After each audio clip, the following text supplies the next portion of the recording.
에덴 동산에서 하나님은 아담과 하와에게 모든 것을 허락하셨지만 단 한 가지를 금지하셨는데 그것은 바로 선악과였습니다.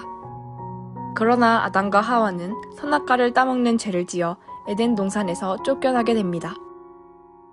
이 이야기는 매우 유명하지만 마냥 동화책 같은 이야기가 아닙니다. 창세기에 보면 하나님께서 인간을 만드실 때에 자신의 형상대로 만드시고 자신의 영을 불어넣어 인간을 존귀한 존재로 만드셨습니다. 하지만 에덴 동산의 선악과를 두고 동산 각종 나무의 열매는 네가 임의로 먹되 선악을 알게 하는 나무의 열매는 먹지 말라. 네가 먹는 날에는 반드시 죽으리라고 말씀하십니다. 선악과는 창조주와 피조물의 관계를 규정하는 표식이자 선악의 기준이 바로 하나님이라는 의미를 갖기 때문입니다. 즉, 선악과에는 우리가 선악의 기준인 하나님의 권위에 복종해야 하고 그 아래에 있을 때에만 생명을 누릴 수 있다는 하나님의 뜻이 담겨져 있습니다.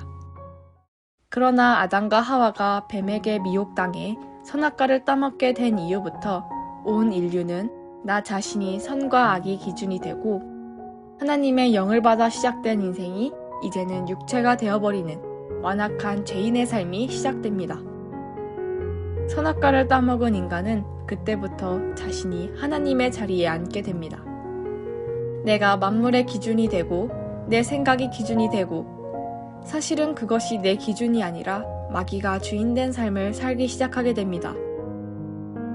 우리들은 나름대로 신앙생활을 하며 살아왔지만 내 삶의 모든 것을 내 마음대로 재단하고 미움, 시기, 질투, 원망, 분노, 교만에 빠지기도 했으며 내 육체가 내키는 대로 해왔습니다. 그래서 에베소서 2장에는 우리가 육체와 마음에 원하는 것을 하여 본질상 진노의 자녀였다 라고 말씀하십니다. 하나님이 창조하신 원리대로 우리가 살아가는 것이 아니라 오직 육체와 마음에 원하는 것을 하여 본질상 진노의 자녀가 된 것이 선악과를 따먹은 결과인 것입니다. 그렇다면 우리는 어떻게 구원받은 하나님의 자녀의 삶을 살아갈 수 있을까요? 로마서 8장은 그것에 대한 희망을 주십니다. 그러므로 이제 그리스도 예수 안에 있는 자에게는 결코 정죄함이 없나니 이는 그리스도 예수 안에 있는 생명의 성령의 법이 죄와 사망의 법에서 너를 해방하였음이라. 우리에게 유일한 희망은 하나님의 영의 통치가 내게 오시는 것입니다. 하나님의 성령이 오셔서 나의 마음과 육체를 통치해 주시고 훈련시켜 주시는 일이 우리에게 일어나기를 하나님께 기도하며 간구해야 합니다. 더불어 우리의 육체와 마음은 평생토록 귀신이 시키는 대로 살아옴이 훈련되어 있는 존재이기 때문에 우리의 몸을 쳐서 복종하여 성령께 따라가는 훈련을 해야 합니다. 천하의 사도 바울도 내가 내 몸을 쳐서 복종하게 함은 내가 남에게 전파한 후에 내가 도리어 버림을 받을까 두려워함이라 말씀합니다. 육체를 가진 인간은 이 땅에 사는 날 동안에 이 육체와 마음이 원하는 대로 사는 삶에서 결코 자유롭지 못한다는 것입니다. 육신을 따르는 자는 육신의 일을, 영을 따르는 자는 영의 일을 생각하나니 육신의 생각은 사망이요 영의 생각은 생명과 평안이니라.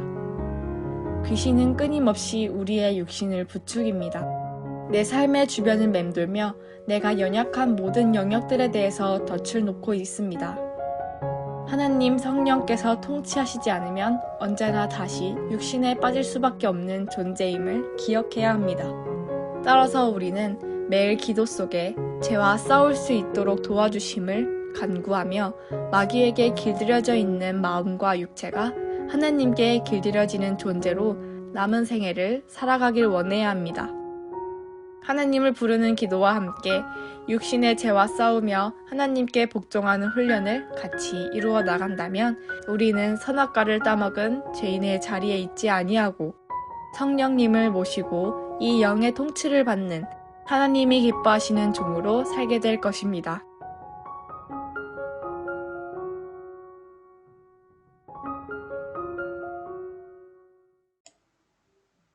아이스 브레이크. 그림을 보고 말해라.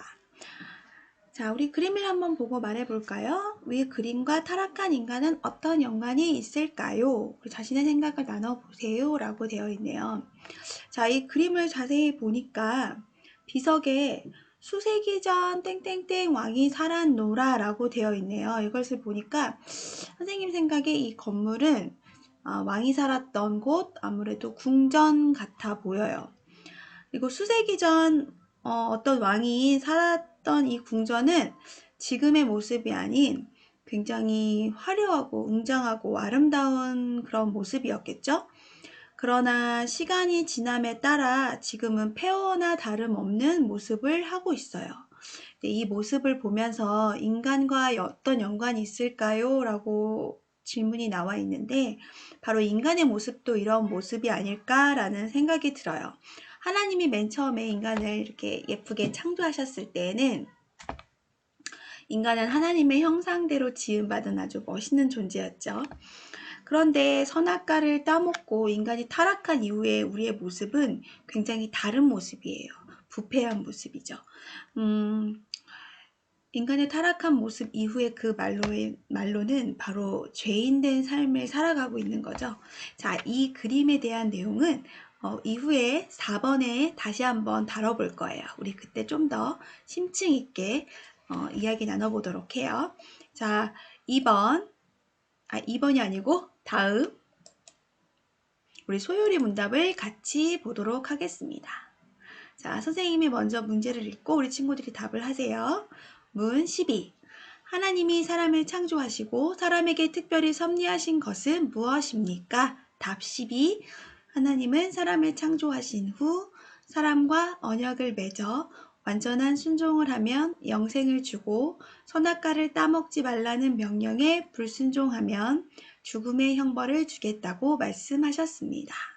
문 13. 인류의 첫 부모는 창조된 상태를 계속 유지했습니까? 답 13. 인류의 첫 부모는 자유의지를 가지고 하나님에게 범죄해 창조된 상태에서 타락했습니다. 자, 인류의 첫 부모 바로 누구죠? 아담과 하와의 이야기죠. 자, 우리 계속해서 문제를 풀어보도록 할게요. 자, 스터디 1. 사과의 내용을 복습해 봅시다. 하나님은 사람을 어떻게 창조하셨죠? 우리 친구들, 우리 지난주 4강에서 우리 함께 배웠었죠? 하나님은 사람을 하나님의 형상대로 창조하셨죠? 자, 위에 말씀 보면 거기에서도 하나님 자기 형상 곧 하나님의 형상대로 사람을 창조하시되 남자와 여자를 창조하시고 라고 되어 있어요. 자, 기억나나요? 다 기억나죠? 우리 다 썼나요? 하나님의 형상대로입니다. 자, 2번. 태초에 하나님과 아담 사이에 중요한 약속이 있었습니다. 성경을 찾아 다음 빈칸을 채워보세요. 여호와 하나님이 그 사람에게 명하여 이르시되 동산 각종 나무의 열매는 내가 임의로 먹되 뭐뭐뭐뭐뭐는 먹지 말라. 내가 먹는 날에는 반드시 죽으리라 하시니라. 창세기 2장 16절에서 17절의 말씀에 나와 있어요. 자, 뭘 먹지 말라고 하나님께서 아담과 하와에게 말씀하셨죠? 선악과죠? 여기서는 선악과라고 쓰지 않고 선악을 알게 하는 나무의 열매라고 쓸게요. 선악을 알게 하는 나무의 열매. 선악과라고 성경에는 쓰여져 있지 않고 선악을 알게 하는 나무의 열매라고 기록이 되어 있어요. 의미가 크게 달라지는 건 아니지만 정확하게 알고 있으면 좋을 것 같아서 이렇게 써보도록 하겠습니다. 자, 다 썼죠? 자, 5번 볼게요. 우리가 잘 아는 것처럼 아담과 하와는 뱀의 유혹에 넘어가 선악과를 따먹었습니다. 그로 인해 완벽히 조화로웠던 인간의 삶에 4가지 부조화가 찾아왔어요. 자, 다음에 제시된 성경을 읽고 어떤 부조화가 찾아왔는지 생각해 봅시다. 자, 인간이 원래 모습 하나님이 가장 조화롭게 하나님이 에덴 동산에서 사는 때 가장 조화로운 모습으로 만들어 놓으셨는데 죄로 말미암아 우리 모습이 부조화된 모습으로 다 바뀌었어요. 자, 네 가지로 다 바뀌었는데 그 네 가지를 우리가 같이 알아볼게요. 첫 번째 창세기 3장 8절에서 10절에는 바로 누구와의 부조화냐면 바로 하나님과의 부조화가 되었어요. 하나님의 형상대로 우리를 만들으셨지만 하나님과의 부조화가 되었고, 자, 두 번째는 자연과의 부조화.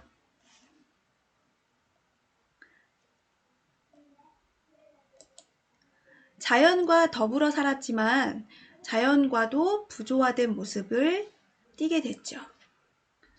이것이 다 우리의 죄로 말미암아 이런 모습들이 나타나게 됩니다. 세 번째는 타인과의 부조화입니다. 타인과의 부조화. 타인은 바로 뭐예요? 나 외에 다른 사람이죠. 그래서 다른 사람의 책임을 전가하는 모습. 그래서 아담은 하와에게, 하와는 뱀에게 이렇게 책임을 전가하는 모습들, 서로 조화롭게 살다가 부조화된 모습, 관계가 깨어진 것들을 보게 돼요. 자, 마지막으로는 자신과의 부조화입니다.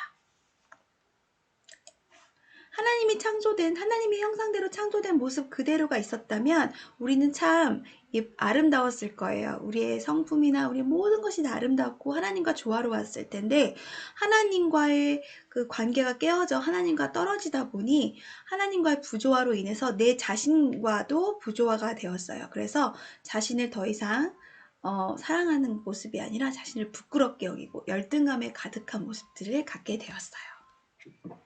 자, 이 내용은 4번에서 좀 더 자세하게 우리가 알아보도록 하겠습니다. 자, 여기까지 다 썼나요?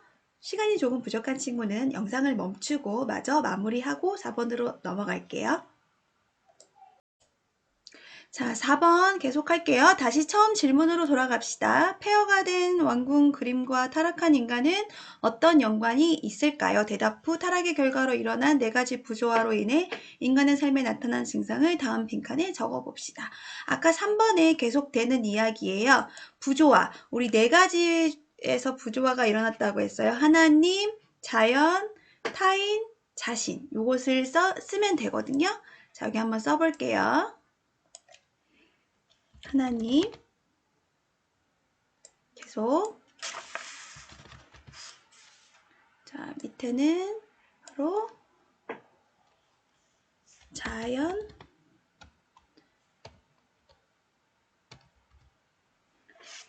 다음 또 타인, 하나 마지막 자신. 자, 이렇게 네 개를 씁니다. 하나님, 자연, 타인, 자신. 자, 하나님과의 부조화, 자연의 부조화, 타인과의 부조화, 자신과의 부조화. 이런 현상들이 일어났다고 했죠? 자, 이제 좀 더 자세하게 내용을 살펴보면 어떤 증상들이 나타나냐면 하나님과 조화롭게 살다가 하나님과의 관계가 깨어지면서 우리는 하나님과의 만남을 두려워했어요. 이렇게 쓰면 됩니다. 자, 쓰면서 우리 친구들 들으세요. 타락 전 인간은 하나님과 친밀한 교제를 나누었거든요. 근데 타락 후 인간은 하나님을 두려워하기 시작했어요. 그래서 바로 나무 뒤에 숨었죠. 기억나죠? 그래서 하나님과의 만남을 두려워하게 되었어요. 자, 그 다음에 자연과의 부조화로 인해서 나타난 증상은 뭐냐면 땅이 인간에게 가시덤불과 엉겅퀴를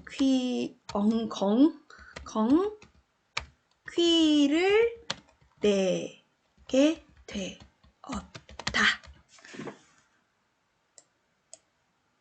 자, 자연과 조화롭게 살던 에덴 동산에서는 타락 전에는 보기에 아름답고 먹기에 좋은 나무들이 가득했어요. 그렇죠? 그런데 타락 후 땅은 인간에게 가시덤불과 엉겅퀴를 내게 되었어요. 그래서 지진, 홍수, 해일, 이거 같은 자연재해들, 인간의 삶을 위협하는 자연재해들이 바로 우리 인간의 죄로부터 와서 우리가 죄지은 우리 타락된 모습 때문에 자연과의 부조화로 인해서 우리에게 자연재해가 일어났다는 거죠.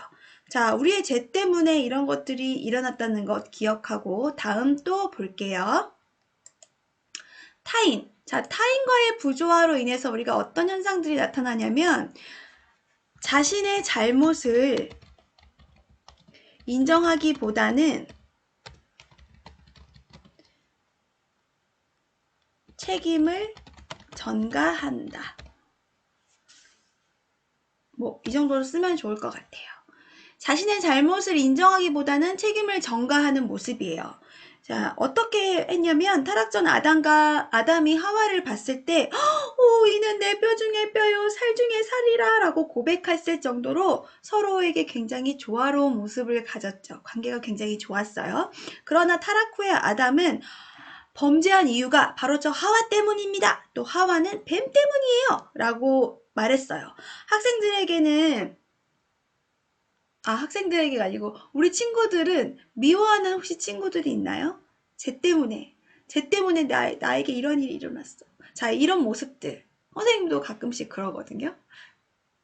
남편 때문에 라는 모습들을 가끔씩 보이는데, 자, 이런 모습들 다 이것이 우리가 타인과 어우러져서 잘 살다가 우리 죄로 인해서 타인과의 부조화로 나타나는 증상들이에요. 다 썼죠?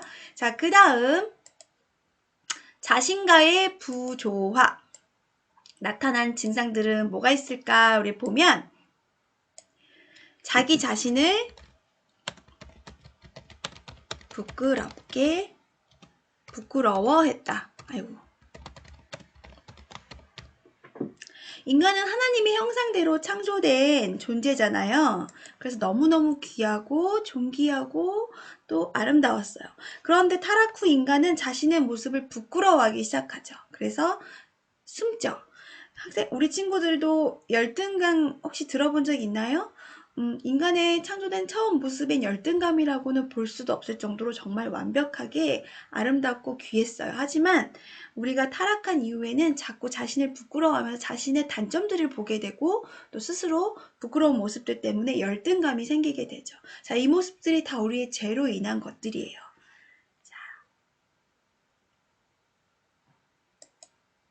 자, 5번. 아담과 하와가 하나님의 약속을 어기긴 했지만 과일 하나 따먹은 것이 그렇게 큰 죄일까요? 선악과를 따먹은 것이 왜 이렇게 큰 죄가 되는 것일까요? 다음 질문들을 읽고 상상해서 답해 봅시다 라고 되어 있어요. 상상하는 거니까 우리 친구들 자유롭게 생각해 보면 좋을 것 같아요. 질문 1. 선악과를 따먹기 전 아담과 하와의 지위는 어땠을까요? 아담과 하와의 위치, 에덴 동산에서 아담과 하와의 위치는 어느 정도 됐을까요? 선생님 생각에는 바로 하나님 다음이었을 것 같아요. 그래서 하나님 다음 서열이어서 사자가 어흥하고 지나가다가도 아담과 하와를 보면 인사를 하거나 고개를 숙이거나 존귀함을 표현했을 것 같아요. 그쵸? 자, 질문이 하와는 왜 뱀의 유혹에 넘어갔을까요? 선생님도 이게 참 궁금한데 좀 넘어가지 말지. 자, 하와는 하나님처럼 된다는 그 말에 속아서 넘어가서 하나님처럼 되고 싶은 마음으로 선악과를 먹게 됐죠. 그래서 하와에게 명령하실 수 있는 분은 오직 하나님이지만 하와 안에 욕심이 있었던 것 같아요. 그쵸? 그리고 질문 3. 뱀의 말대로 선악과를 먹은 아담과 하와가 하나님처럼 되었다면 아담과 하와는 어떻게 행동했을까요?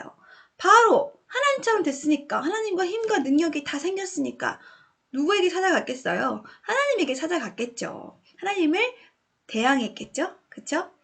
그래서 선악과를 따먹은 건 단순히 과일 하나를 따먹은 것이 아니라 하나님 앞에 심각한 반란을 한 거죠. 대항하는 거죠. 그래서 이것이 바로 죄라는 거예요. 자, 6번. 성경은 아담과 하와의 범죄 이후 사람에 대해 다음과 같이 묘사합니다. 성경 말씀을 읽고 성경이 사람을 어떻게 말하는지 답해 봅시다. 예요. 로마서 3장 10절 기록된 바 의인은 없나니 하나도 없으며 그리고 창세기 6장 5절 여호와께서 사람의 죄악이 세상에 가득함과 그의 마음으로 생각하는 모든 계획이 항상 악할 뿐임을 보시고 마가복음 7장 21절에서 23절 속에서 곧 사람의 마음에서 나오는 것은 악한 생각 곧 음란과 도둑질과 살인과 간음과 탐욕과 악독과 속임과 음탕과 질투와 비방과 교만과 우매함이니 이 모든 악한 것이 다 속에서 나와 사람을 더럽게 하느니라 라고 되어 있어요. 선생님은 먼저 사람에게서 나오는 악한 것들이 뭐가 있는지 한번 생각해 볼게요. 의는 없나니. 예, 사람은 바로 의는 하나도 없어요. 그쵸? 그리고 또 여호와께서 사람의 지향이 그의 마음에서 나오는 생각하는 모든 계획이 항상 악하다고 되어 있어요. 모든 계획이 항상 악하다. 그리고 악하고 또 사람은 어떠냐면 아담과 하와의 범죄 이후 사람이 어떻게 바뀌었냐면 곧 악한 생각, 마음에서 나오는 모든 악한 생각, 음란과 도둑질과 살인과 우리 친구들도 같이 줄을 쳐볼까요? 간음과 탐욕과 쭉 모든 악한 것, 우매함 이런 것들이 사람에 대해서 묘사하고 있어요. 그러니까 사람이 이렇게 됐다는 거죠. 그래 이것은 바로 우리가 죄인이기 때문이에요. 죄인 써볼게요. 죄인. 죄인은 이러한 모습들이 나온다고 묘사를 하고 있습니다. 자, 7번. 죄에는 원죄와 자범죄가 있습니다. 원죄와 자범죄는 뭘까요? 우리 한번 찾아볼게요. 원죄는 뭐냐면 인류 최초로부터 물려받은 죄를 말해요. 아담과 하와가 선악과를 따먹고 나서 죄인이 되었죠. 그래서 그것을 바로 원죄라고 해요. 원죄. 그 다음에 자범죄는 뭐냐면 우리 스스로 인간이 지은 죄를 자범죄라고 해요. 그렇다면 8번도 계속 해볼게요. 자, 원죄는 무엇일까요? 뿌리죠. 뿌리. 근본적인 죄니까 뿌리. 그리고 자범죄는 바로 열매라고 보면 돼요. 자, 친구들, 뿌리가 썩어 있으면 예쁘고 탐스러운 열매를 맺지 못하는 것처럼 우리가 아담과 하와로부터 원죄를 우리가 유전으로 받았잖아요. 우리 안에도 원죄가 있죠. 그렇기 때문에 이 원죄로 말미암아 우리 안으로 나오는 행함과 모든 말과 생각과 모든 것들이 다 악할 뿐이에요. 그래서 그것을 자범죄라고 해요. 이것이 타락한 인간의 상태라고 보면 됩니다. 자, 바이블 카툰입니다. 바이블 카툰의 이 그림을 보면 여기 책에도 나와 있듯이 다윗, 그리고 우리야, 그리고 밧세바를 그리고 있어요. 자, 다윗의 이야기 기억하죠? 우리 친구들. 다윗이 우리야의 아내 밧세바를 아내로 얻기 위해서 우리야를 적진의 맨 앞으로 내밀어 우리야를 죽게 만들죠. 그래서 이러한 죄로 인해서 밧세바를 취해요. 그래서 선지자가 와서 다윗의 죄를 이야기해주죠. 그래서 다윗이 엄청나게 눈물을 흘려 회개하는 그런 이야기 내용 기억하죠? 자, 시편 51편은 다윗이 자신의 충성스러운 부하 우리아의 아내 밧세바를 범한 후 회개하며 지은 시래요. 믿음의 영웅으로만 알고 있던 우리 다윗이 이렇게 큰 죄를 지었어요. 다윗은 자신이 지은 시에서 자신의 상태를 뭐라고 이야기하냐면 그 밑에 분홍색 말씀의 글씨를 한번 보세요. 내가 죄악 중에서 출생하였으며 어머니가 죄 중에서 나를 잉태하였나이다. 시편 51편 5절에 나와 있어요. 이것처럼 다윗은 자신이 태어나기도 전에 이미 또 어머니 뱃속에 있을 때부터 나는 죄를 가지고 있습니다. 죄성을 가지고 있습니다. 라고 이야기하고 고백하고 있어요. 그래서 이 죄는 바로 자범죄일까요? 원죄일까요? 그렇죠. 원죄이죠. 원죄. 아담과 하와의 타락으로 죄로 말미암아 우리 안에 유전적으로 오는 바로 원죄예요. 원죄. 자, 이것을 기억하면서 다음 퀴즈를 풀어보도록 하겠습니다. 태초에 하나님과 사람이 맺은 언약. 자, 언약 뭐죠? 태초에 하나님이 사람과 맺은 언약. 선악을 알게 하는 나무의 열매는 어떻게 하라고? 먹지 말라. 자, 이거죠? 태초 하나님과 사람이 맺은 언약은 선악을 알게 하는 나무의 열매는 먹지 말라라는 거였어요. 자, 계속 쓸게요. 죄의 결과로 나타난 4가지 부조화. 하나님, 자연, 타인, 그리고 자신과의 부조화예요. 자, 아는 친구들은 쭉 쓰시고요. 선생님도 같이 여기다 써볼게요.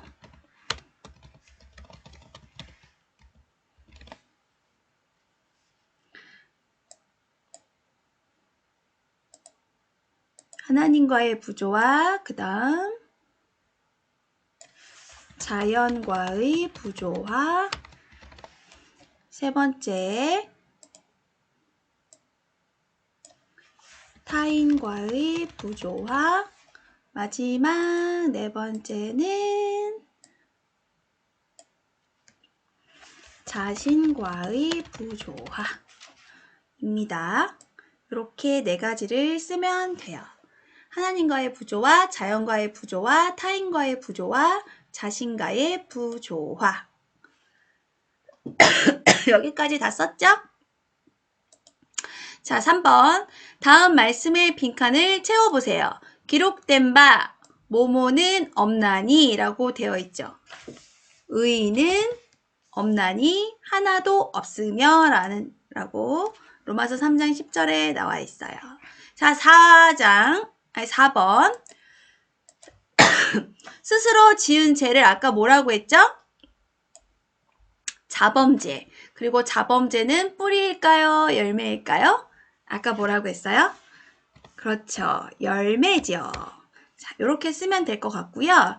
그 다음 인류 최초로 아담과 하와로부터 물려받은 죄. 이게 바로 원죄. 그리고 이 원죄는 바로 우리에게 뿌리와 같다고 했어요. 네. 요게 이렇게 쓰면 됩니다.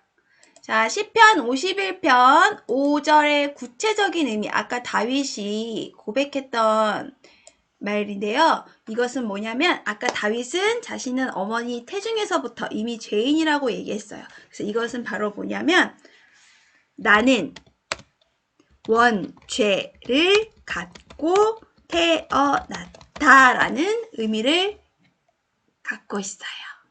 이렇게 쓰면 됩니다. 나는 원죄를 갖고 태어났다. 자, 여기까지 쓰면 되겠습니다. 자, 홈워크예요. 요절을 암송해 볼게요. 아까 좀 전에 봤던 것처럼 로마서 3장 10절에서 기록된 바 의인은 없나니 하나도 없으며 라고 되어 있어요. 그리고 시편 51편 5절 내가 죄악 중에서 출생하였으며 어머니가 죄 중에서 나를 잉태하였나이다. 이 둘 중에 한 가지만 외워보면 될 것 같고요. 뭐 다 외워도 괜찮아요. 자, 2번 마가복음 7장 21절에서 23절에 사람의 마음에 있는 악한 생각들이 나온다고 했어요.